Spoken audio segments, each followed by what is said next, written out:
নমস্কার, দেখছেন কলকাতা টিভি। আপনাদের সঙ্গে আমি মধুবন্তী। শুরু করছি চারটে চারদিক। শুরুতেই যে গুরুত্বপূর্ণ খবরে নজর রাখবো তা হলো স্নাতক স্তরে কেন্দ্রীয় অনলাইন পোর্টালের মাধ্যমে ভর্তির ব্যবস্থা। রাজ্যের 16টি বিশ্ববিদ্যালয়ে ভর্তির ব্যবস্থা। 16টি বিশ্ববিদ্যালয়ের অধীনে মোট 461টি সরকারি ও সরকারি সাহায্যপ্রাপ্ত কলেজ রয়েছে। স্নাতক স্তরে ভর্তি এখন আরও সহজ হতে চলেছে। এবার আর লাইন দিয়ে ফর্ম তুলতে হবে না, বরং অনলাইনেই ভর্তি হওয়ার সুযোগ পাবেন পড়ুয়ারা। হতে চলেছে কেন্দ্রীয়ভাবে স্নাতক স্তরে ভর্তির পোর্টাল। আজ শিক্ষামন্ত্রী ব্রাত্য বসু এই পোর্টাল উদ্বোধন করার কথা এবং যেটা জানা যাচ্ছে তিনি ইতিমধ্যেই যেটা ঘোষণা করেছেন যে এই পোর্টালের মাধ্যমেই এবার অনলাইনে ভর্তি হওয়ার সুযোগ পাবেন পড়ুয়ারা। সম্প্রতি একটি শিক্ষা মেলায় যোগ দিয়ে শিক্ষামন্ত্রী জানান, মঙ্গলবার অথবা বুধবার কলেজে ভর্তির অনলাইন পোর্টাল উদ্বোধন হতে পারে। মুখ্যমন্ত্রী মমতা বন্দ্যোপাধ্যায়ের সঙ্গে শেষ মুহূর্তের বৈঠক হয়েছে, সেখান থেকে সবুজ সংকেত পেলেই পোর্টালের উদ্বোধন হবে। আর এরপরেই জানা যায় আজ শিক্ষা দপ্তরের পোর্টাল উদ্বোধন শিক্ষামন্ত্রীর পক্ষ থেকে।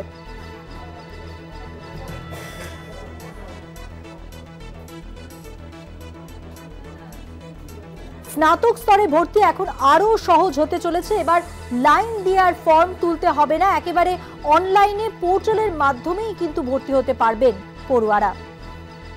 সরাসরি বিকাশ ভবন থেকে রয়েছেন আমাদের প্রতিনিধি দেবপম সরকার। কথা বলবো দেবপমের সঙ্গে। দেবপম, আরো সহজ হতে চলেছে এই যে অনলাইন পোর্টালের মাধ্যমে ভর্তি হবে, সেক্ষেত্রে পড়ুয়ারা অনেকটাই তাহলে সহজ হবে তাদের ভর্তির প্রক্রিয়া, তাই তো?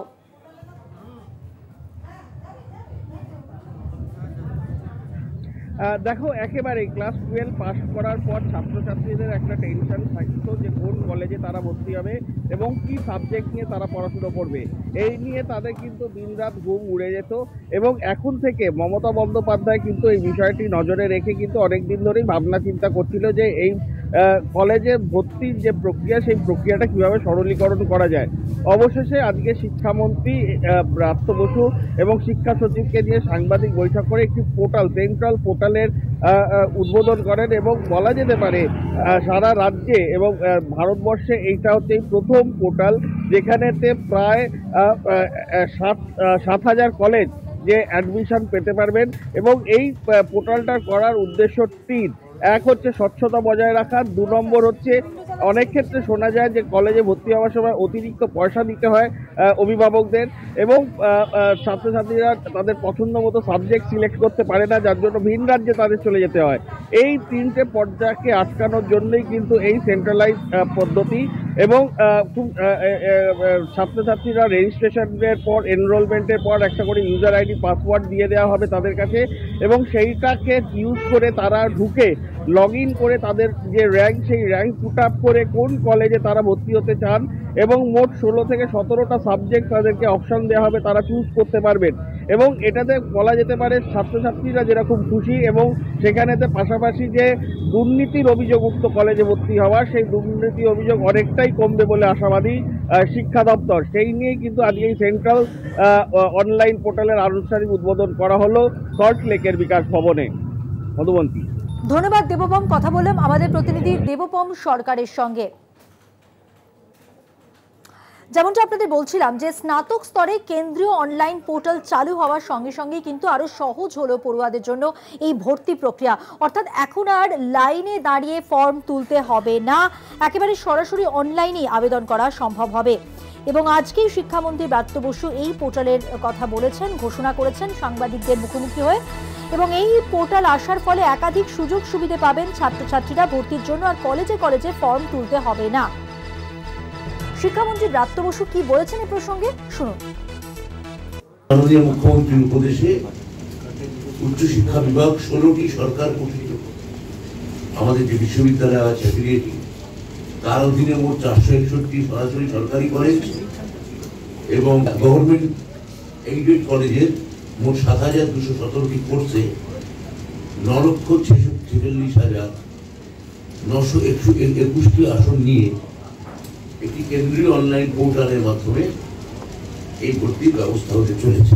আমরা এই পোর্টালকে 3টে শব্দে আমরা ব্যাখ্যা করতে পারি। 1, এই পোর্টাল স্বচ্ছ। 2, এই পোর্টাল সহজ। এবং 3, এই পোর্টাল সাবলীল এবং নেক্সট প্রসঙ্গত বলে রাখা ভালো, গোটা দেশের মুখ্যমন্ত্রী নির্দেশে এই ব্যবস্থা আমাদের দেশে যে কোনো রাজ্যে এটা সর্বপ্রথম হচ্ছে। স্নাতক স্তরে ভর্তি এখন আরো সহজ, অনলাইনে পোর্টালের মাধ্যমে ভর্তি প্রক্রিয়া।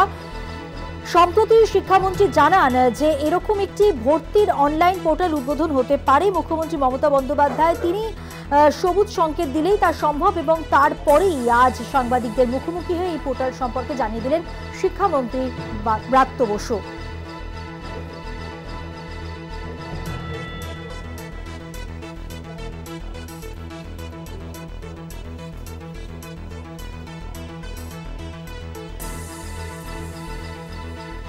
তৃণমূল নেতা চূড়াঙ্কুর ভট্টাচার্য এই মুহূর্তে আমাদের সঙ্গে টেলিফোন লাইনে রয়েছেন, কথা বলবো তার সঙ্গে। চূড়াঙ্কুর, স্নাতক স্তরে কেন্দ্রীয় অনলাইন পোর্টাল চালু হওয়ার ফলে কিন্তু এই যে ভর্তি প্রক্রিয়া পড়ুয়াদের জন্য অনেকটাই সহজ হয়ে গেল তাহলে বলা যেতে পারে।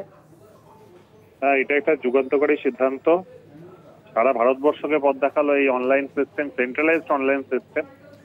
একটা নতুন কোন সিস্টেম আসলে আমি বিশ্বাস রাখি সেই সিস্টেমটা এবছর সফল হবে। একটা টেনশন তো থাকেই, কিন্তু যেভাবে আমি সার্বিকভাবে দেখেছি রাজ্য সরকার টোটাল সিস্টেমটাকে রান করিয়েছে এবং এতগুলো ট্রায়াল রান করিয়েছে, আমি নিশ্চিত এই সিস্টেমটা সফল হবে এবং এই বাংলা সার্বিকভাবে সারা ভারতবর্ষকে পথ দেখাবে। আমি মাননীয় মুখ্যমন্ত্রী মমতা বন্দ্যোপাধ্যায়, অভিষেক বন্দ্যোপাধ্যায়কে আমার কৃতজ্ঞতা শ্রদ্ধা জানাই। পাশাপাশি অনেক অভিনন্দন জানাই শিক্ষামন্ত্রী ব্রাত্য বসু মহাশয়কে, যিনি এটা যার নেতৃত্বে, যার চেষ্টা এটা বিশেষভাবে হলো। আমি বিশ্বাস রাখি আমাদের সরকারি প্রথম অনলাইন সিস্টেমে ভর্তি চালু করেছিল, এখন সেন্ট্রালাইজড অনলাইন করলো। আমি নিশ্চিতভাবে চাইবো কোনো গার্জেন বা কোনো স্টুডেন্টস কোনো বিপথে বা কোনো প্রলোভনে পা বাড়াবেন না এবং কাউকে কোনো অসৎ উপায়ে কোনো রকম ভাবে কোনো কিছু প্রলোভন কেউ দেবেন না, কেন পুরোটাই সেন্ট্রালাইজ সিস্টেম। কেউ চাইলেও কিছু করতে পারবে না, কিন্তু অনেক সময় আমরা দেখি যে তারা দ্বিধাবিভক্ত হয়। আমি বিশ্বাস রাখি এই সেন্ট্রালাইজ সিস্টেম নিশ্চিতভাবে ছাত্র সমাজের কাছে অ্যাডমিশন প্রসিডিউরটাকে নিজের বাড়িতে বসে অনেক সহজভাবে করতে সাহায্য করবে। অনেক ধন্যবাদ কথা বলার জন্য। তৃণমূল ছাত্রনেতা চূড়াঙ্কুর ভট্টাচার্যের সঙ্গে আমরা কথা বললাম। আরও একবার জানিয়ে রাখবো, স্নাতক স্তরে কেন্দ্রীয় অনলাইন পোর্টাল চালু এবং এই অনলাইন পোর্টালের মাধ্যমে কিন্তু ভর্তি প্রক্রিয়া অনেকটাই সহজ হয়ে গেল। একাধিক সুযোগ সুবিধা পাবেন ছাত্রছাত্রীরা, এমনটাই কিন্তু জানা যাচ্ছে।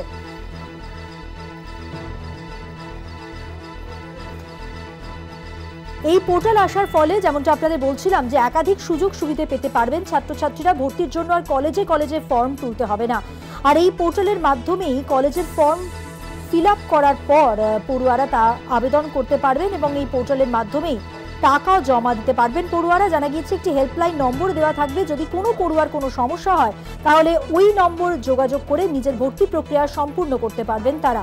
এছাড়াও এই পোর্টাল সম্পর্কে সচেতনতা বাড়ানোর জন্য কলেজে দেওয়া থাকবে স্ট্যান্ডি এবং ব্যানার। সব মিলিয়ে এই পোর্টাল আজ থেকে চালু হলো, এই কথা জানিয়ে দেওয়া হলো। সাংবাদিকদের মুখোমুখি হয়ে শিক্ষামন্ত্রী জানালেন এবং এর ফলে কিন্তু ভর্তি প্রক্রিয়ার ক্ষেত্রে পড়ুয়ারা অনেকটাই সুবিধা পাবেন। স্নাতক স্তরে ভর্তি এখন আরো অনেকটা সহজ, লাইনে দাঁড়িয়ে ফর্ম তুলতে হবে না, বরং অনলাইনে ভর্তি হওয়ার সুযোগ পাবেন পড়ুয়ারা। একাধিক সুযোগ সুবিধা থাকছে ভর্তির জন্য, কলেজে কলেজে ফর্ম তুলতে হবে না এবং যেমনটা আপনাদের বলছিলাম যে এই পোর্টালের মাধ্যমে টাকা জমা দিতে পারবেন পড়ুয়ারা। হেল্পলাইন নম্বর দেওয়া থাকবে, কোনো পড়ুয়ার কোনো রকম সমস্যা হলে ওই নম্বরে যোগাযোগ করে নিজের ভর্তি প্রক্রিয়া সম্পূর্ণ করতে পারবেন। এছাড়াও ব্যানার এবং স্ট্যান্ডের মাধ্যমে পোর্টাল সম্পর্কে সচেতনতা বাড়ানোর জন্য কলেজেও ইনফরমেশন দেওয়া থাকবে। কলেজগুলিতে ভর্তি প্রক্রিয়া কবে থেকে শুরু হবে তা নিয়ে প্রশ্ন উঠেছিল। স্নাতক স্তরে ভর্তির জন্য এই পোর্টাল উদ্বোধন না হওয়ার জন্য কোথাওই ভর্তি প্রক্রিয়া শুরু হয়নি এবং শিক্ষা দপ্তর সূত্রে প্রথমে জানানো হয়েছিল নির্বাচনের পর এই পোর্টালের উদ্বোধন হবে। অবশেষে সেই প্রতীক্ষার অবসান আজই ঘোষণা করা হলো এই পোর্টালের।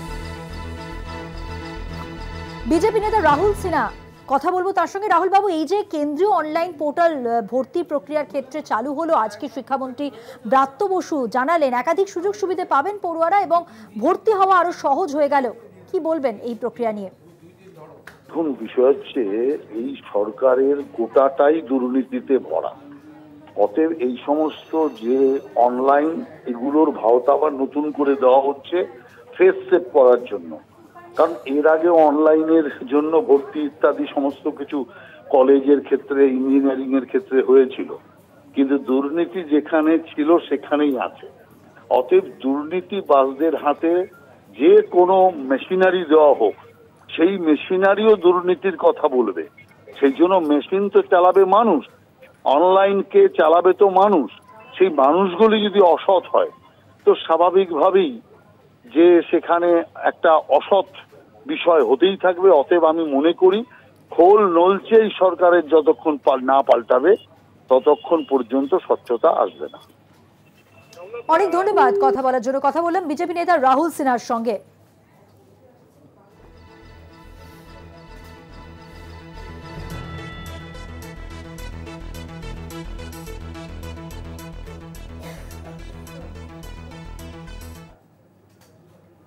চোখ রাখবো পরের খবরে। রাঙাপানিতে রেল দুর্ঘটনার এফআইআর ঘিরে তোলপাড়। এক মহিলার অভিযোগের ভিত্তিতে এফআইআর এমনটাই দাবি করা হয়। দাবি করে কে? Rail police. সাদা পাতায় সই করিয়ে নেওয়ার অভিযোগ করেছে ওই মহিলা। অভিযোগ করছেন সাদা পাতায় তাকে সই করিয়ে নেওয়া হয়, আহত অবস্থায় রেল পুলিশ সই করায় বলে অভিযোগ। এমনই চাঞ্চল্যকর অভিযোগ করেছেন রেল যাত্রী চৈতালি মজুমদার। মালগাড়ির চালকের ঘাড়ে দোষ ঠেলতেই কি এই এফআইআর? উঠছে প্রশ্ন। রেল পুলিশের এফআইআর ঘিরে একাধিক প্রশ্ন। রেলের করা এফআইআর এর দায় নিচ্ছেন না ওই মহিলা। সব মিলিয়ে জানবো। আমাদের সঙ্গে রয়েছেন নিউজরুম থেকে আমাদের প্রতিনিধি শাশ্বতী রায়। কথা বলবো শাশ্বতীর সঙ্গে। শাশ্বতী, সেই নিয়ে একাধিক প্রশ্ন উঠছে। যিনি এফআইআর করেছেন এমনটা দাবি করা হচ্ছে, তিনি কিন্তু গোটা বিষয়টাই অস্বীকার করছেন, আবার রেল পুলিশ কিন্তু অন্য কথা বলছে। একেবারে স্লিপার কোচের সেই যাত্রী যিনি এই দুর্ঘটনার কবলে পড়েছিলেন, সেখান থেকে তার নাম এবং তার ঠিকানা এবং তার যাবতীয় তথ্য দিয়ে একটি এফআইআর চোখের সামনে ভেসে ওঠে আমাদের। গতকালই সেই এফআইআর রেল পুলিশের তরফ থেকে করা হয় এবং সেটি করা হয় মৃত যেই লোকো পাইলট ড্রাইভার তার এগেনস্টে। অর্থাৎ সম্পূর্ণ দায়ভার সেই মৃত ড্রাইভারের উপর ঠেলে দেওয়ার জন্যই কি এই প্রক্রিয়া? কারণ যেই মুহূর্তে আমরা তার সঙ্গে যোগাযোগ করি, সেই যাত্রী কিন্তু আমাদেরকে বলেন যে এই যে সমস্ত যে এফআইআর প্রক্রিয়া তার সঙ্গে তিনি কোনোভাবে যুক্ত নন। কারণ তার থেকে কোনো রকম বয়ানই তিনি দেননি আরপিএফকে। তিনি শুধুমাত্র তার নাম এবং পরিচয় দিয়েছেন এবং তিনি সেই মুহূর্তে যখন দুর্ঘটনা ঘটেন তখন যখন কোচের ভেতরে ছিলেন তিনি জানতেই পারছেন না যে বাইরে কি ঘটেছে। একটি মালগাড়ি এসে ধাক্কা দিয়েছে না অন্য কোনো মেল এক্সপ্রেস ট্রেন এসে ধাক্কা দিয়েছে তার সম্বন্ধে তার কাছে কোনো সুস্পষ্ট ধারণা নেই। সেক্ষেত্রে তিনি শুধুমাত্র যখন পরবর্তী সময় তিনি সুস্থ হয়ে বাড়ি ফিরেছেন তখন তিনি জানতে পেরেছেন যে আদপেও কি হয়েছিল সেই দুর্ঘটনায়। অর্থাৎ তার কাছে সমস্ত বিষয়টা সেই মুহূর্তে পরিষ্কারই ছিল না। তাই মালগাড়ির চালকের এগেনস্টে তার অভিযোগের কোনো ভিত্তি তিনি দেখতে পাচ্ছেন না। এবং সবথেকে বড় বিষয়, তিনি আরও একটি দাবি করেন যে আরপিএফ স্টাফরা তারকে দিয়ে একটি সাদা কাগজে সাইন করিয়ে নেন এবং সেই সাইন করা যে কাগজ তার উপরেই এই এফআইআর দায়ের হয়েছে কিনা সেটা নিয়েও কিন্তু প্রশ্ন তৈরি হচ্ছে। কিন্তু অপরদিকে রেলের তরফ থেকে দাবি করা হচ্ছে যে ওই মহিলাই এই অভিযোগ করেছেন এবং এই অভিযোগের ভিত্তিতেই তারা এই এফআইআর লাগু করেছেন। এবং সবথেকে বড় বিষয়, সম্পূর্ণ তদন্ত প্রক্রিয়া কিন্তু এই এফআইআর উপর দাঁড়িয়ে রয়েছে। কারণ একজন যাত্রীর অভিযোগ মালগাড়ির চালকের বিরুদ্ধে এবং সেখান থেকে এতগুলো মানুষের মৃত্যু, সবটাই কিন্তু তদন্তর ওপর এখন নির্ভর করছে। এবং সবথেকে বড় বিষয়, সম্পূর্ণ তদন্তভার ইতিমধ্যেই সিআরএস এর কাছে পড়েছে এবং তারা সেই তদন্ত প্রক্রিয়া ইতিমধ্যেই চালাচ্ছেন। অর্থাৎ এই যে যাত্রীর অভিযোগ তার ভিত্তিতে একাধিক প্রশ্ন উঠে আসা যে রেল তাদের নিজেদের দায় এড়ানোর জন্য কি একজন যাত্রীর উপর ভিত্তি করে এরকম একটি এফআইআর দায়ের করে দিল, না অন্য কিছু লুকানোর চেষ্টা করেছিল। যেখানে ম্যানুয়াল মেমো হাতে চলে এসেছিল যেদিন অ্যাক্সিডেন্ট হয়েছে সেদিনই, যে কাঞ্চনজঙ্ঘা এক্সপ্রেসের ড্রাইভারের কাছেও সেই মেমো ছিল এবং মালগাড়ির চালকের কাছেও সেই মেমো ছিল। তারপরেও কিভাবে এই দুর্ঘটনা ঘটলো সেটা নিয়ে যখন প্রশ্ন তোলা হচ্ছে, তাহলে কি অন্য কারোর কোনো গাফিলতি ছিল যেটি ঢাকার জন্যই এই এফআইআর দিয়ে যে মৃত মালগাড়ির চালক তার বিরুদ্ধে সমস্ত অভিযোগকে ঠেলে দেওয়া, বা সবটাই কি একদিকে কনসেন্ট্রেট করে দেওয়া যে তিনি সিগন্যালিং মানেননি বা তার হাতে যে ম্যানুয়াল মেমো সেটা থাকার পরও তিনি তার গতিপথ নিয়ন্ত্রণে আনেননি, তার গতিবেগ নিয়ন্ত্রণে আনেননি, তার ফলে এই দুর্ঘটনা। সবটাই কিন্তু একটা প্রশ্নচিহ্নের মুখে পৌঁছে যাচ্ছে মধুমন্তী। এবং সবথেকে বড় বিষয়, এই যাত্রী যেমনটা দাবি করছেন যে এই বিষয় সম্বন্ধে তিনি কিছুই জানেন না, তিনিও নিজে সংবাদ মাধ্যম থেকে জানতে পেরেছেন যে তার নাম দিয়ে একটি এফআইআর রেল পুলিশের তরফ থেকে করা হচ্ছে। অনেক ধন্যবাদ। কথা বললাম আমাদের প্রতিনিধি নিউজরুম থেকে ছিলেন শাশ্বতী রায়, তার সঙ্গে গোটা বিষয়টা আমাদের সামনে তুলে ধরলেন আরো স্পষ্ট করে। আমরা এবার শুনে নেব যে মহিলা এফআইআর করেছেন এমনটাই দাবি করছে রেল পুলিশ, তিনি কি বলছেন, তার অভিযোগ ঠিক কি, তার মুখ থেকেই শোনাবো, দেখুন। আমি কালকে তো ট্রেন ওই অবস্থার মধ্যে আমি বাড়িতে ফোন করি, বাড়ি থেকে আমাকে নিয়ে যায়, তারপরে আমি হসপিটালে ভর্তি হই। সেখানে গিয়ে নর্মালি কিছু আরপিএফ আসে আমার কাছে, তারা কথা বলে যে আমার নাম, ঠিকানা, তারপরে অ্যাড্রেস, সব কিছু ডিটেলস নিয়ে যাওয়ার পর তারপরে আরো কয়েকজন আসে রাত্রিবেলা 8:30টার সময়। তো তখন এসে তারা আমার থেকে আমার কি পরিস্থিতির মধ্যে ছিলাম সবটা ওনারা জানে, শুনতে চায় আর কি। আমি সেটা বলি, সেটা ওনারা ভিডিও করে। ভিডিও করার পর দেন আমাকে একটা সাদা পেজের মধ্যে ওখানে আমার নাম, ঠিকানা শুধু লেখা ছিল। আমাকে নিচে বলেছিল সিগনেচার করে আজকের ডেটটাকে দিয়ে দিতে। আমি শুধু সিগনেচার করে আজকের ডেটটাকে ওখানে দিয়ে দিয়েছিলাম, কালকের ডেটটাকে। দেওয়ার পর ওনারা চলে যায়। তারপরে রাত্রিবেলা ওই 10:30 নাগাদ আরো দুটো পুলিশ আসে, তারা আমার নাম, ঠিকানা এসব কিছু নিয়ে চলে যায়। তারপরে সেরকম ভাবে কেউ কোনো কিছু আসেনি। তো প্রথম বললো যে এরকম এরকম আপনার নামে এরকম, আপনি নাকি এরকম অভিযোগ করেছেন।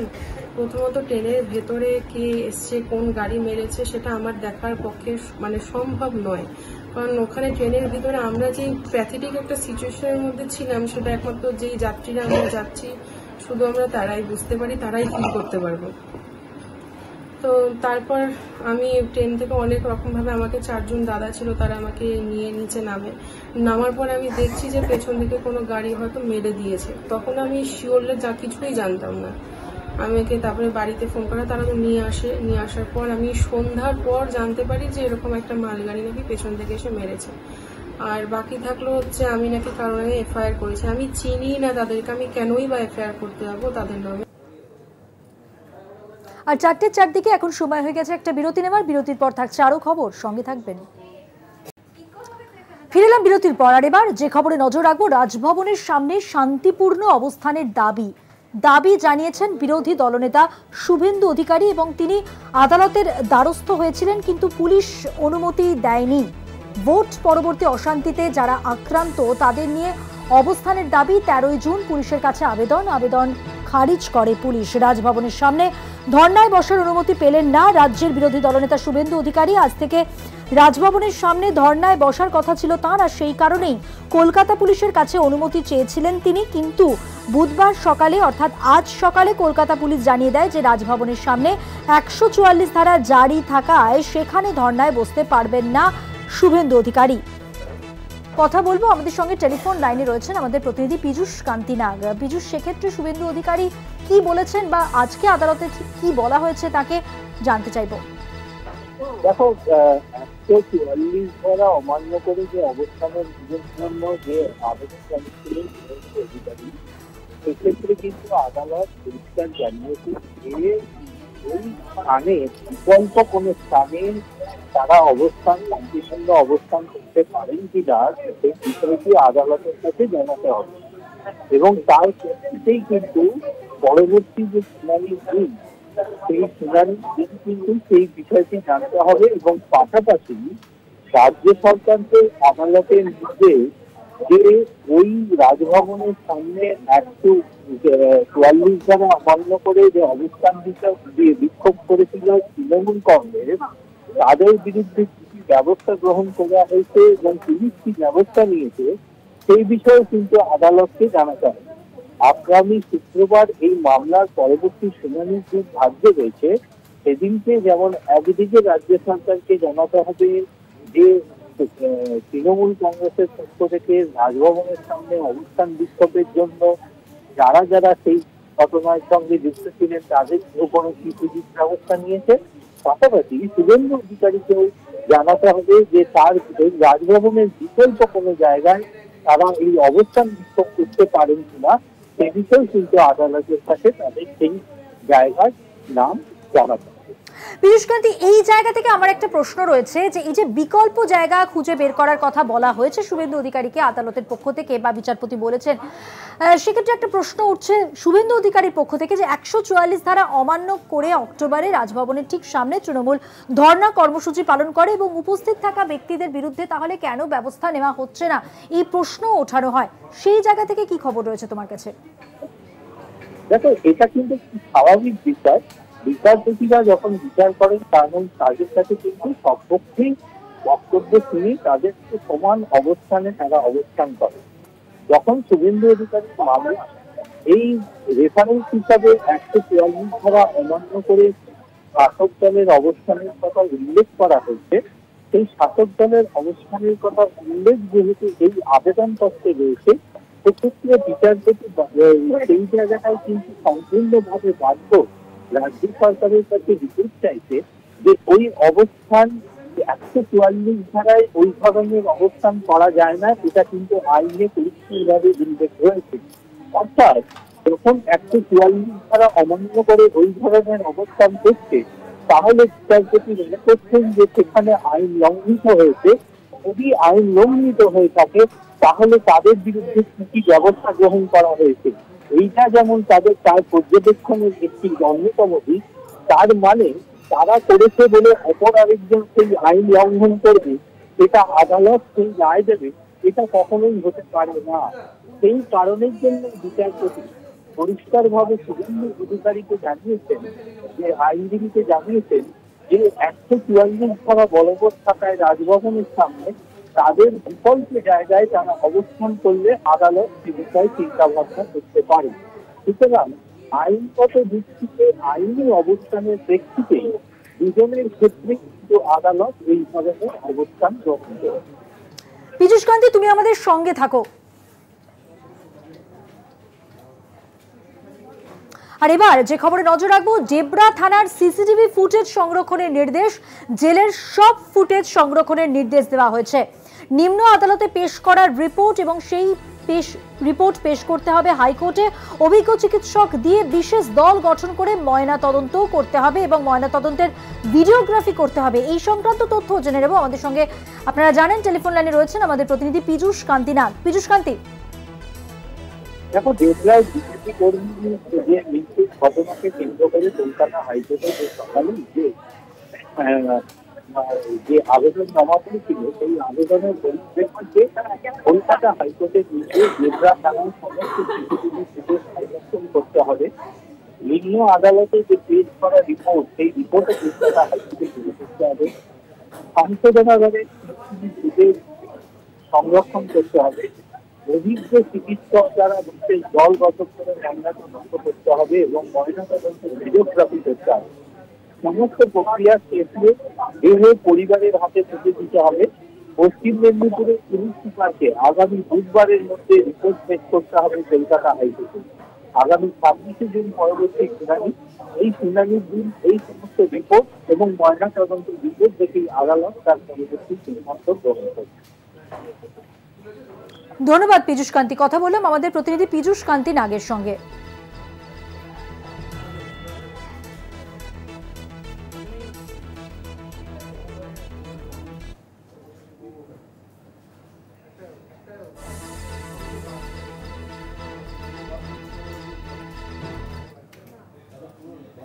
শুভেন্দু অধিকারীর বিরুদ্ধে এফআইআর বাতিল চেয়ে মামলা।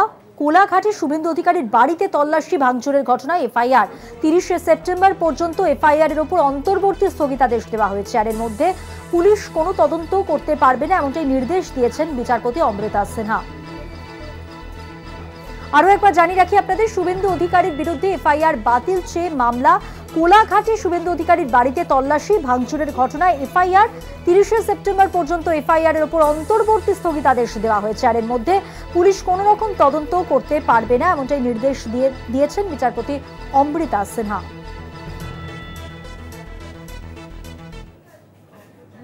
আর এখন সময় হয়ে গেছে আরো একটা বিরতি নেওয়ার। বিরতির পর থাকছে আরো খবর, সঙ্গে থাকবেন।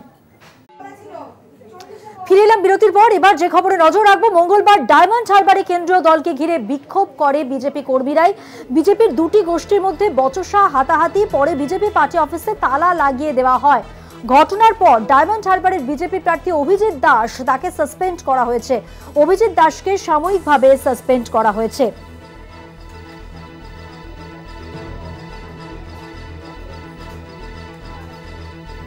শুভ্রদীপ চক্রবর্তী প্রতিনিধি সরাসরি রয়েছেন আমতলা থেকে, কথা বলবো শুভ্রদীপের সঙ্গে। শুভ্রদীপ, এখনো পর্যন্ত গোটা বিষয়টা ঠিক কোন জায়গায় দাঁড়িয়ে রয়েছে? এই যে সাসপেন্ড করা হলো অভিজিৎ দাসকে, ঠিক কি কি কারণ দেখিয়ে তাকে সাসপেন্ড করা হয়েছে, বিজেপি সূত্রে কি জানা যাচ্ছে?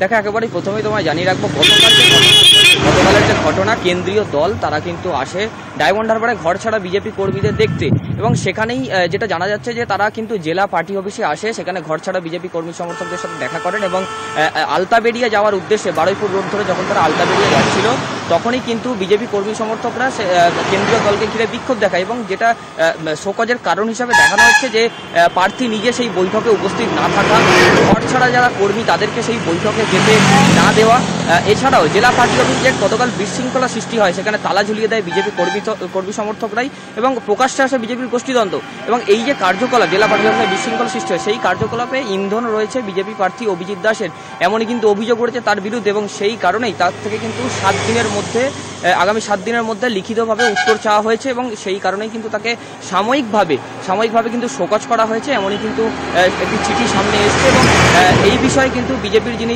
প্রার্থী ছিলেন অভিজিৎ দাস, তার সাথে আমরা সকালে যখন ফোনে যোগাযোগ করি তিনি কিন্তু বলেন যে তার কাছে এখনো পর্যন্ত অফিসিয়ালি সেই ধরনের কিন্তু কোনো চিঠি তিনি পাননি।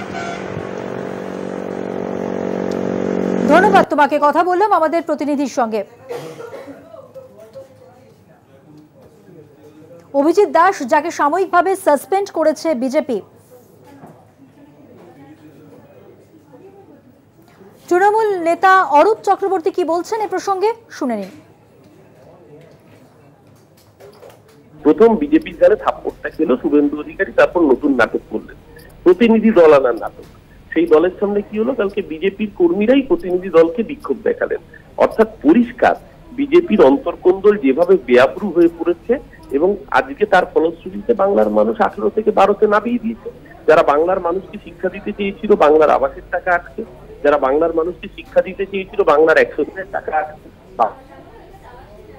সেই বিরোধীদের বর্জন করেছে, এবং বাংলার মানুষ তৃণমূল কংগ্রেস মমতা বন্দ্যোপাধ্যায়ের উপরেই আস্থা রেখেছে। নজর রাখবো পরের খবরে। মির্জা গালিব স্ট্রিট গুলিকাণ্ডে গ্রেফতার মূল অভিযুক্ত সোনা, যাকে ঝাড়খণ্ড থেকে গ্রেফতার করা হয়েছে। গ্রেফতার করে লালবাজার গুন্ডা দমন শাখা। মির্জা গালিব স্ট্রিটের শুট আউটের ঘটনা, যেখানে এখনো পর্যন্ত গ্রেফতার করা হয়েছে 4 জনকে, কিন্তু মূল অভিযুক্ত যাকে শেষ পর্যন্ত লালবাজার গুন্ডা দমন শাখা গ্রেফতার করতে পারলো তার নাম সোনা। বাইক ওভারটেককে কেন্দ্র করে গন্ডগোলের জেরে মাঝরাতে মির্জা গালিব স্ট্রিটে গুলি চলে। একলাক বেগ নামে এক যুবকের ডান পায়ের হাঁটু ছুঁয়ে বেরিয়ে যায় গুলি। মির্জা গালিব স্ট্রিটে শুক্রবার রাতের ঘটনা। শুক্রবার শুট আউট কাণ্ডে অন্যতম মূল অভিযুক্ত যে সেই সোনা, তাকে গ্রেফতার করা সম্ভব হয়েছে। বিস্তারিত জানবো, আমাদের সঙ্গে টেলিফোন লাইনে রয়েছেন আমাদের প্রতিনিধি রিয়া মাঝি। রিয়া, কি খবর রয়েছে এই সোনা সম্পর্কে, কি জানা যাচ্ছে, কিভাবে তাকে গ্রেফতার করা সম্ভব হলো? একদমই, দেখো তোমাকে জানিয়ে রাখবো যে ঝাড়খণ্ড থেকে গ্রেফতার করা হয়েছে এই সোনা। ফেরার ছিল সে যেদিনকে ঘটনাটা ঘটেছিল, অর্থাৎ শনি এবং রবিবারের মধ্যরাতে এই ঘটনাটি ঘটে।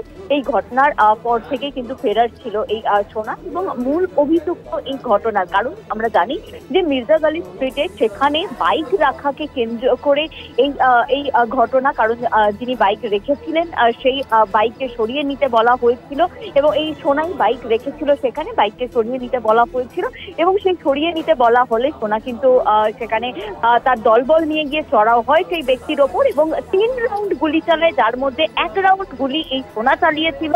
এবং তারপর থেকে কিন্তু এই ঘটনায় যেটা দেখা গিয়েছিল যে 5 জনকে গ্রেপ্তার করা সক্ষম হলেও একজন, অর্থাৎ সোনা, সে কিন্তু ফেরার ছিল, এবং অবশেষে লালবাজারের গুন্ডা দমন শাখা তাকে ঝাড়খণ্ড থেকে গ্রেপ্তার করেছে। ইতিমধ্যেই তাকে কোর্টে তোলা হয়েছে, এবং নিজেদের হেফাজতে নেওয়ার জন্য আবেদন পুলিশ বলে এমনটাই জানা যাচ্ছে।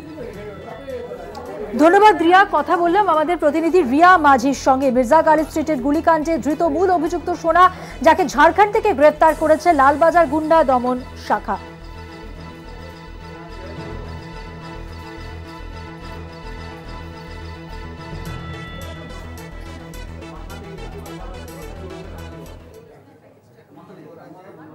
আর এবার যে খবরে নজর রাখবো, সিজিও কমপ্লেক্সের ঋতুপর্ণা সেনগুপ্ত তিনি আজকে হাজিরা দিলেন। তৃতীয়বার নোটিশ পাওয়ার পর ঋতুপর্ণা সেনগুপ্ত তিনি রেশন দুর্নীতি মামলায় যাকে তলব করা হয়েছিল তৃতীয়বার নোটিশ পাওয়ার পর হাজিরা দিলেন। আইনজীবীকে নিয়ে তিনি গিয়েছিলেন এবং সাংবাদিকরা যখন তাকে প্রশ্ন করেন তিনি বলেন যে এই জিজ্ঞাসাবাদের পর তারপরেই তিনি স্পষ্টভাবে বলতে পারবেন। আরো বিস্তারিত জানবো, আমাদের সঙ্গে নিউজ রুম থেকে রয়েছেন আমাদের প্রতিনিধি রিয়া মাঝি। রিয়া, ঋতুপর্ণা সেনগুপ্ত 3 নম্বর বার নোটিশ পাওয়ার পর তিনি আজকে হাজিরা দিলেন, আইনজীবীর সঙ্গে গিয়েছিলেন। সেক্ষেত্রে ঋতুপর্ণা বললেন ভিতরে যাওয়ার পর জানতে পারবো এবং তারপর আপনাদের জানাতে পারবো। তুমি যেটা এর আগে আমায় বলেছিলে সাক্ষী হিসেবে মূলত তাকে হাজিরা দেওয়ার কথা বলা হয়েছে। একদমই, দেখো ঋতুপর্ণা সেনগুপ্ত তাকে দেখা গিয়েছিল যে তাকে ভোটের যখন ভোট চলছিল সেই সময় ঋতুপর্ণা সেনগুপ্ত তাকে প্রথম নোটিশ পাঠায় এবং জানা যায় যে এই রেশন দুর্নীতি কাণ্ডে তাকে নোটিশ করা হয়েছে এবং প্রথম নোটিশ তিনি এড়িয়ে যান, দ্বিতীয় নোটিশ করা হয়, দ্বিতীয় নোটিশও তিনি এড়িয়ে যান, তৃতীয়বার নোটিশ করা হলে ঋতুপর্ণা সেনগুপ্ত তিনি হাজিরা দেন এই ইডির যে দপ্তর রয়েছে সিজিও কমপ্লেক্স, সেখানে তিনি আজকে হাজিরা দিয়েছেন এবং তার যে নির্ধারিত সময় ছিল সেই সময়ের মধ্যে তিনি হাজিরা দিয়েছেন এবং এখনো তার জিজ্ঞাসাবাদ চলছে। এবং এখানেই প্রশ্ন উঠছে যে কেন ঋতুপর্ণা সেনগুপ্তকে তলব করা হলো এবং তলব করাতে মরিয়া হয়ে উঠেছিল ইডি, তাকে বারংবার নোটিশ করা হয়েছিল কারণ তিনি এড়িয়ে গিয়েছিলেন।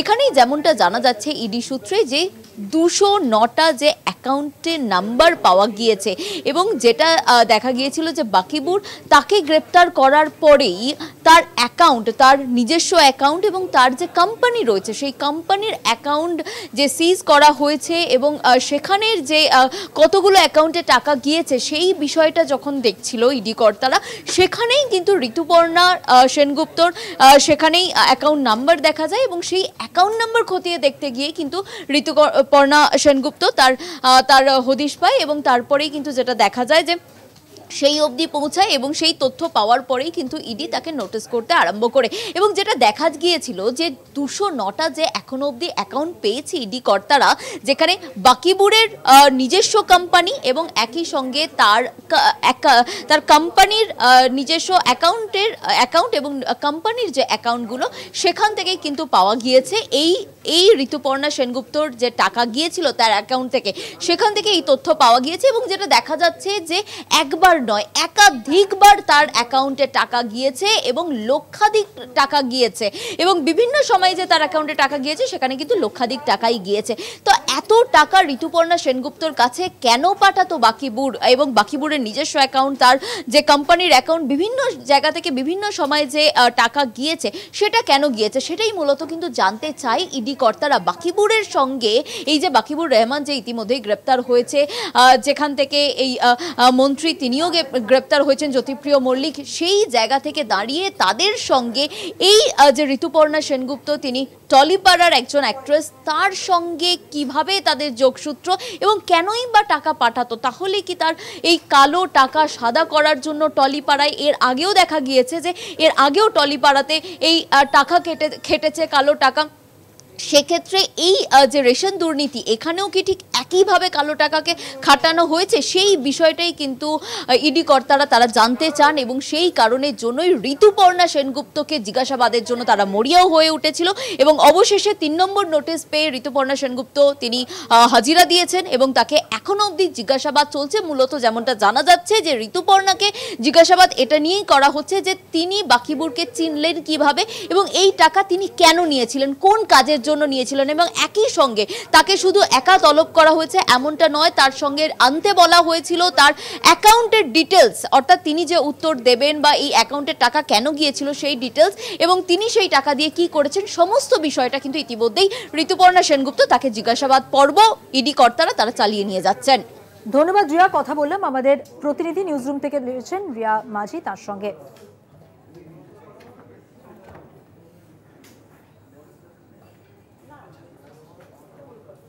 চোখ রাখবো পরের খবরে। মনোনয়ন জমা দিলেন মোহিত সেনগুপ্ত। রায়গঞ্জের উপনির্বাচনে বাম কংগ্রেস জোট প্রার্থী মোহিত জয় নিয়ে 100% নিশ্চিত মোহিত সেনগুপ্ত। দেখতেই পাচ্ছেন বিধানসভা উপনির্বাচনের জন্য এআইসিসির পক্ষ থেকে গতকালই ঘোষণা করা হয়েছে রায়গঞ্জে প্রার্থী হচ্ছেন দলের উত্তর দিনাজপুর জেলার সভাপতি ও ওই কেন্দ্রের প্রাক্তন বিধায়ক মোহিত সেনগুপ্ত। তিনি আজকে মনোনয়ন জমা দিলেন। আরো বিস্তারিত কথা বলবেন, আমাদের সঙ্গে রয়েছেন আমাদের প্রতিনিধি বিক্রমাদিত্য। মোহিতবাবু রায়গঞ্জে প্রেস মিট করেছিলেন যে আজকে তিনি মনোনয়ন জমা দেবেন। আজকে কসবা মোড় থেকে হেঁটে শিলিগুড়ি মোড় পর্যন্ত আসেন, রায়গঞ্জবাসীর আশীর্বাদ নেন এবং তারপর শিলিগুড়ি মোড় থেকে কর্ণজোড়ায় তিনি মনোনয়নপত্র জমা দিতে যান এবং মনোনয়নপত্র জমা দিয়ে এসে কিন্তু 100% তিনি নিশ্চিত যে তিনি এবার ভোটে জিতছেন। কারণ তার সাথে যার প্রতিদ্বন্দ্বিতা হচ্ছে, গতবার যে কৃষ্ণ কল্যাণী বিজেপিতে ছিলেন, তিনি বিজেপি থেকে এবার তৃণমূল কংগ্রেসে এসেছেন এবং সেই তৃণমূল কংগ্রেসে আসার পরে তিনি কিন্তু লোকসভা নির্বাচনে পরাজিত হয়েছেন। অপরদিকে বিজেপি কিন্তু এখানে যাকে প্রার্থী করেছে সেও তৃণমূলের সভাপতি ছিলেন একসময়, তিনি এবার বিজেপিতে দাঁড়িয়েছেন এবং তিনি একসময় কংগ্রেস করতেন এবং সেই কংগ্রেস থেকেও তিনি বিতাড়িত হয়েছেন। এবার তিনি বিজেপি হয়ে প্রতিদ্বন্দ্বিতা করছেন।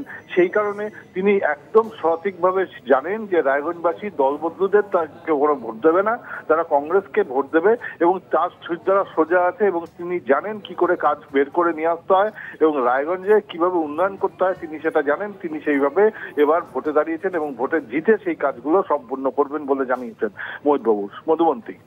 ধন্যবাদ বিক্রমাদিত্য। কথা বললাম আমাদের প্রতিনিধি বিক্রমাদিত্য বিশ্বাসের সঙ্গে। মোহিত সেনগুপ্ত তিনি আজকে মনোনয়ন জমা দিলেন। 100% কি বলবেন, লড়াইটা কেমন? আমরা জোরদার লড়াই প্রস্তুত আছি। আমরা একদিকে সাম্প্রদায়িক বিজেপি আর দুর্নীতিগ্রস্ত তৃণমূল বিরুদ্ধে লড়াই আমাদের মূল কর্ম। আমাদের উন্নয়ন, আমাদের রায়গঞ্জে যে উন্নয়ন হয়েছে কংগ্রেসই উন্নয়ন করেছে, কংগ্রেস আমলে উন্নয়ন হয়েছে, বামফ্রন্ট আমলে উন্নয়ন হয়েছে, কিন্তু তৃণমূল কংগ্রেস কোনো উন্নয়ন করতে পারেনি। উপরন্ত আমাদের এইমসটা নিয়ে চলে গেছে। কিন্তু এর চেয়ে দুঃখের কি আছে? এরপরে মানুষ তৃণমূলকে ভোট দেয় কেন? বিজেপি তৃণমূল যোগসহজে আমাদের রায়গঞ্জ থেকে এইমস নিয়ে চলে গেছে মোদি আর দিদি। এরপরে বিজেপি তৃণমূল কেন ভোট দেয় সে প্রশ্ন রায়গঞ্জবাসী। আমাদের সাদের এইমস মুখের গাছ খেয়ে নিয়েছে তৃণমূল কংগ্রেস আর বিজেপি, মোদি আর মমতা। সেই জন্য আমাদের লড়াই সাম্প্রদায়িক বিজেপি, এই দুর্নীতিগ্রস্ত তৃণমূলের বিরুদ্ধে আমাদের লড়াই। কেননা এরা কোনো কাজ করবে না, নিজের পকেটের পয়সা ভোটের জন্য পার্টি করে, দল বদলু। এরা দুজনের দুটো দলই আমাদের ক্যান্ডিডেট দল বদলু, লোভী। এরা আজকে জিতে অন্য দল চলে যাবে। মানুষ এদের প্রত্যাখ্যান করেছে। লোকসভা নির্বাচনে তৃণমূল কংগ্রেস প্রত্যাখ্যান করেছে, বিধানসভা নির্বাচনে তৃণমূল কংগ্রেস বিজেপিকে প্রত্যাখ্যান করেছে। বেশিরভাগ উপনির্বাচনের ক্ষেত্রে দেখা যায় যে সেটা শাসক দলের দিকেই যায়। তাই কি আমাদের মুর্শিদাবাদ ডিস্ট্রিক্টের সাগরদিঘিতে কি হলো? শাসক দল গেল, সাগরদিঘিতে শাসক যায়নি, ও বাম কংগ্রেস জোটে প্রার্থী দিচ্ছিল। অবশ্যই বাম কংগ্রেস জোট প্রার্থী হিসাবে আমি জিতবই, অবশ্যই 100%। তাতে কি হচ্ছে? তৃণমূল কংগ্রেস থাকলে কি লড়াইটা যাবে না? আমরা লড়াই করে একদম সিদ্ধা সোজাকে দাঁড়িয়ে আসি।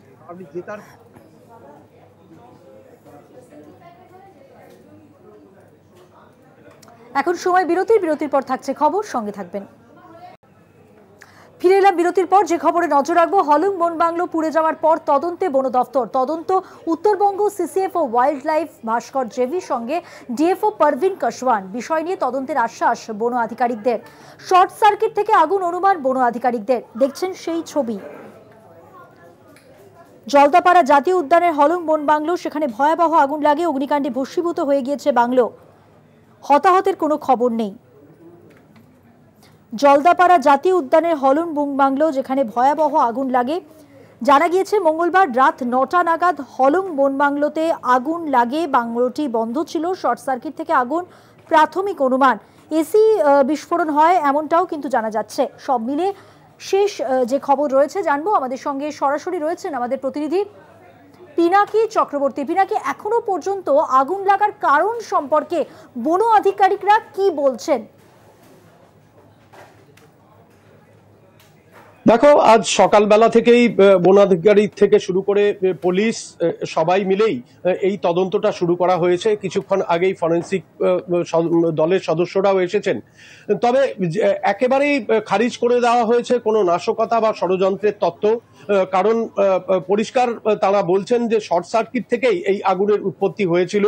যদিও প্রজনন মরশুমের কারণে 15ই জুন থেকে এই রাজ্যের সমস্ত সংরক্ষিত বনাঞ্চলগুলি বন্ধ হয়ে গিয়েছে। স্বাভাবিকভাবে জলদাপাড়া জাতীয় উদ্যানের এই হলং বনবাংলো সেটিও কিন্তু বন্ধ ছিল, কিন্তু সেখানে কোনোভাবে ইলেকট্রিক শর্ট সার্কিটের কারণে এই আগুনের উৎপত্তি হয়েছিল। এবং সবচেয়ে বড় কথা যেটা, যে কনফারেন্স রুম যেটা রয়েছে, অর্থাৎ মানুষজন গেলে সেখানটায় বসেন এবং বনাধিকারিকরা যারা মিটিং করেন, দোতলায় সেখানে সেই 3 নম্বর ঘর, সেখান থেকে কিন্তু এই আগুনের প্রথম শিখা দেখতে পাওয়া যায়। তারপরে বনকর্মীরা আপ্রাণ চেষ্টা করেন সেই আগুন আয়ত্তে আনবার জন্য, কিন্তু কাঠের দেওয়াল, বহু প্রাচীন 1967 সালের তৈরি এই বনবাংলো, সেখানে দাউ দাউ করে আগুন জ্বলে যায়। প্রচন্ড বৃষ্টির মধ্যেও কিন্তু সেই শুকনো কাঠে যখন আগুন লাগে তা কিন্তু কোনোভাবেই আর সামাল দেওয়া যায়নি। মধুবন্তী, ধন্যবাদ। কথা বললাম আমাদের প্রতিনিধির সঙ্গে।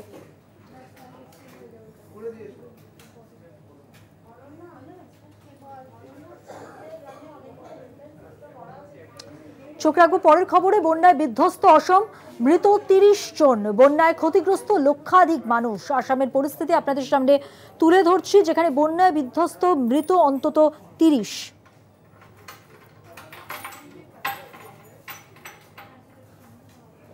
বন্যা বিপর্যয় পরিস্থিতি আসামে দেখতে পাচ্ছেন সেই ছবি, যেখানে এখনো পর্যন্ত 30 জনের মৃত্যু হয়েছে, বন্যায় ক্ষতিগ্রস্ত লক্ষাধিক মানুষ।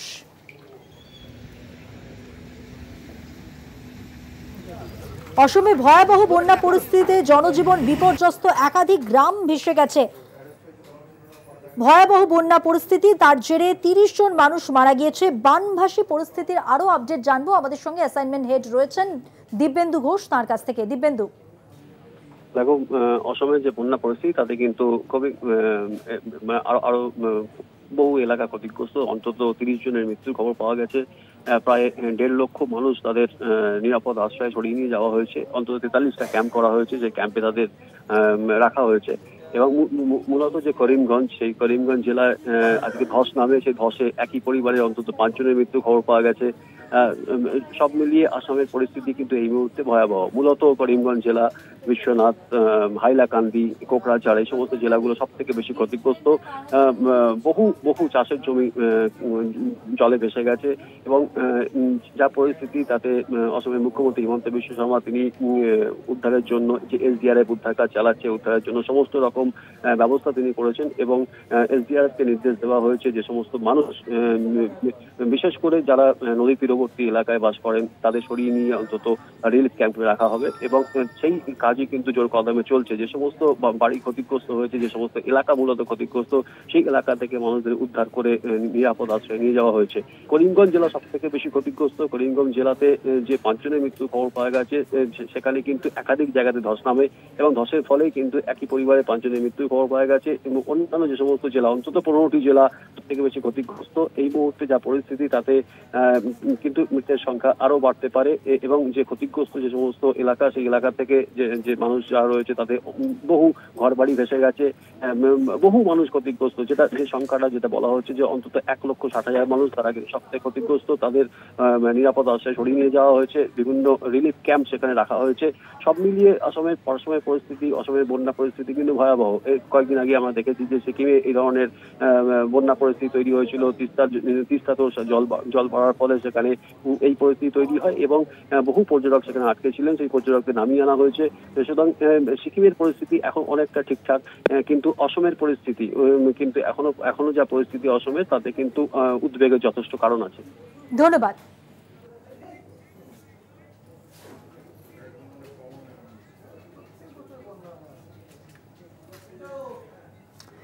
চোখ রাখবো পরের খবরে। 24শে জুন থেকে বিশেষ মেট্রোর সময় পরিবর্তন।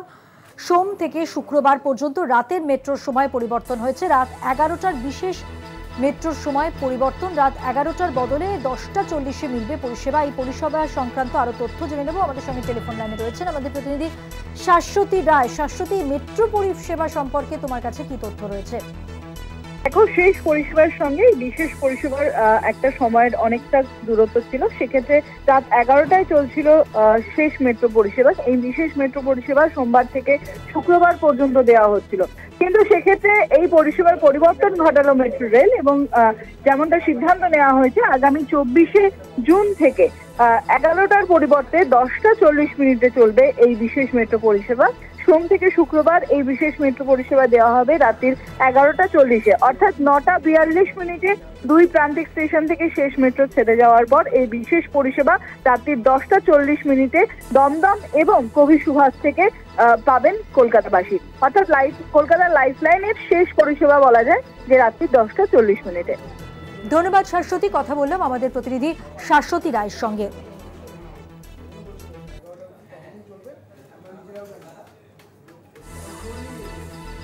রাত 11টার বিশেষ মেট্রোর সময় পরিবর্তন হয়েছে এবং যে সময় পরিবর্তন হয়েছে তা স্পষ্টভাবে তুলে ধরলেন আমাদের প্রতিনিধি শাশ্বতী রায়। রাত 11টার বদলে 10:40-এ মিলবে মেট্রো পরিষেবা।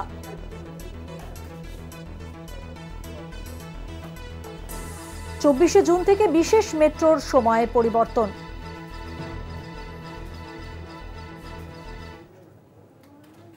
রেল দুর্ঘটনার খবরে নজর রাখবো। কাঞ্চনজঙ্ঘার দুর্ঘটনাকে কেন্দ্র করে যখন একেবারে তোলপাড় রাজ্য, ঠিক সেই সময় পুরনো স্মৃতি মনে করিয়ে দিলেন সোনারপুরের করমণ্ডল এক্সপ্রেস দুর্ঘটনায় মৃত দুই যুবকের পরিবার। এখনো পর্যন্ত ছেলেদের খোঁজ না পেয়ে অপেক্ষায় দুই পরিবার।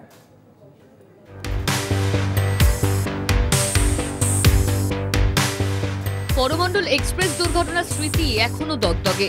সোনারপুরে দুটি পরিবার এখনো খুঁজে চলেছেন তাদের স্বজনকে। 2023 সালের 2রা জুন করমণ্ডল এক্সপ্রেস দুর্ঘটনায় এখনো পর্যন্ত কোনো খোঁজ পাওয়া যায়নি সোনারপুরের দুই যুবকের। দীপঙ্কর মণ্ডল ও অক্ষয় মিস্ত্রি দুই বন্ধু কাজের খোঁজে সোনারপুর থেকে পাড়ি দিয়েছিল। অক্ষয়ের বাড়ি সোনারপুরে, অন্যদিকে দীপঙ্কর সোনারপুরে মামা বাড়িতে থাকত। পাশাপাশি এলাকায় থাকার সুবাদে দুজনের মধ্যে বন্ধুত্ব তৈরি হয়। ট্রেনে ওঠার পর দুজনের সঙ্গেই তাদের পরিবারের শেষ কথা হয়েছিল। সন্ধ্যের দিকে দুর্ঘটনার খবর পেয়ে দুই পরিবারের লোকেরাই বারবার ফোন করলেও সেই ফোন কেউ রিসিভ করেনি। পরিবারের দাবি, পরের দিন সকাল পর্যন্ত ফোন রিং হয়। দুই পরিবারের লোকেরাই ঘটনার পরে রাতেই দৌড়ে গিয়েছিল ঘটনাস্থলে। বিভিন্ন জায়গায় খোঁজাখুঁজি করে তারা। খবরও পাচ্ছি না, কোনো খোঁজ, আমাদের অনেকবার খুঁজে এসেছি, কোনো খবরও পাচ্ছি না। ডিএনএ টেস্ট করতে দিয়ে আসলো, তাও কোনো খবর পাইনি, কিছুই পাচ্ছি না, কোনো রিপোর্টও দেয়নি। ডিএনএ টেস্টের স্যাম্পল দিয়ে আসা হয়েছে, রিপোর্টও পাইনি। ইভেন সরকার থেকে যে কোনো আর্থিক অবস্থা মানে যে বলেছিল যে সাহায্য করবে, যেহেতু আমরা অনেক সাধারণ ঘর থেকে বিলং করি, তো আমাদের অত সামর্থ্য নেই যে ওখান থেকে গিয়ে আবার বারবার গিয়ে খোঁজা ভাইকে। চেন্নাই যাচ্ছিল কাজের জন্য, যেতে গিয়ে করমণ্ডল ট্রেন দুর্ঘটনায় ওই যে নিখোঁজ হয়ে গেছে, সেই থেকে এই পর্যন্ত তার দেহ আজও আমরা শনাক্ত করতে পারিনি। লাভলি ও এসেছিল, এসে একটু দেখে গেছে ঠিকই, কেউ কোনো সহযোগিতা আমাদের কিছুই করেনি। ঘটনার পর পাশে থাকার বার্তা দিয়ে রাজনৈতিক নেতারা এলেও পরে আর কারোর হদিশ পাওয়া যায়নি বলে অভিযোগ পরিবারের। এখনো দুই পরিবারই ছেলের অপেক্ষায়। সোনারপুর থেকে সুখদেব দে, কলকাতা টিভি। ছোট থেকেই আঁকার প্রতি আগ্রহ ছিল কাকদ্বীপের সায়ন মিদ্দার, আর সেই আগ্রহ থেকেই ফেলে দেওয়া ব্লেডের টুকরো নিয়ে কাজ শুরু করেন সায়ন। কাজের দৌলতে ইন্ডিয়া বুক অফ রেকর্ডসের নাম উঠল সায়নের। দেখুন। ছবি তো অনেকেই আঁকে, তাতে নতুনত্ব কিছু নেই। নতুন কিছু করার চেষ্টায় ফেলে দেওয়া ব্লেডের টুকরো দিয়ে কাজ শুরু করেছিলেন কাকদ্বীপের বাসিন্দা সায়ন মিদ্দা। অন্য পথে হেঁটেই স্বীকৃতি পেলেন সায়ন, নাম উঠল ইন্ডিয়া বুক অফ রেকর্ডসে। ব্যবহারের পর আবর্জনা স্তূপে ফেলে দেওয়া ব্লেডের টুকরো দিয়ে নারীর বিভিন্ন রূপ এঁকে ইন্ডিয়া বুক অফ রেকর্ডসে নাম উঠেছে সায়নের। প্রথমে ভাবছিলাম কি নিয়ে করলে আমি সবার কাছে আমাকে এক নামে চিনবে সবাই। তো ভাবার পরে অনেক ভেবে লাস্টে আমার মাথায় আসলো যে ব্লেড দিয়ে তো কেউ কাজ করেনি। তো আমি অনেক সার্চ করেছি কেউ ব্লেড দিয়ে কাজ করেছে কিনা। তো সার্চ করার পরে সেরকম গুগলে আমি এরকম ব্লেড দিয়ে কেউ কাজ করেছে আমি নাম পাইনি। তো তারপর আমার মাথায় হলো তো আমি এটা নিয়ে কাজ করলে আমি সবার কাছে আই ক্যাচ হতে পারবো, তার জন্য এই কাজটা আমি করেছি। বছর 25-এ সায়নের ধ্যান জ্ঞান আঁকায়। শুধু নিজের আঁকা আঁকি নয়, জনা 70 ছাত্রকে আঁকা শেখান সায়ন। আঁকা শিক্ষক হিসেবে কাজ করেন সরকারি ও বেসরকারি স্কুলে। অভাবী ছাত্রদের বিনা পারিশ্রমিকে আঁকা শেখান তিনি। ছেলের সাফল্যে খুশি সায়নের মা। ও কখনো বসে থাকেনি, যে কোনো ভাঙা জিনিস, যে কোনো জিনিস পেলে ও যে কোনো একটা তৈরি করবেই। সে পুতুল কেন আর ঠাকুর কেন আর ছবি আঁকা কেন, ওইটাই সবসময়, ওই একটাই দেখেই আমি ওকে ছবি আঁকাতেই দিয়েছি। ছোটবেলায় পিসির কাছেই অনেকটা সময় কেটেছে সায়নের। ফেলে দেওয়া কাগজ, রং, পেন্সিল পেলেই আঁকতে বসে যেতেন সায়ন। 25 বছরের সায়নের এই সাফল্যে গর্বিত তার পিসিও। দেখো আর সব কিছুর ছবি তো আমাকে দেখা আমার খুব ভালো লাগে। আমি আবার ওকে প্রশ্ন করি তুই এঁকেছিস, ও আবার বলে তুমি কি আমার সঙ্গে, আমি আঁকি না তো কে আঁকে, মানে আমি বিশ্বাস করতে পারি না ওই সন্তান যে এরকম মানে সুন্দরভাবে আঁকবে, আমি নিজেকেই বিশ্বাস করতে পারি না। আঁকা ছাড়া নিজেকে ভাবতেই পারেন না সায়ন মিত্তা। দেশে বিদেশে তার আঁকার নমুনা ছড়িয়ে পড়ুক এমনই ইচ্ছে কাকদ্বীপের তরুণের। ইন্ডিয়া বুক অফ রেকর্ডসে নাম ওঠা তো শুরু মাত্র, এখন অনেক পথ চলা বাকি সায়ন মিত্তার। কাকদ্বীপ থেকে কোয়েল মণ্ডলের রিপোর্ট, কলকাতা টিভি।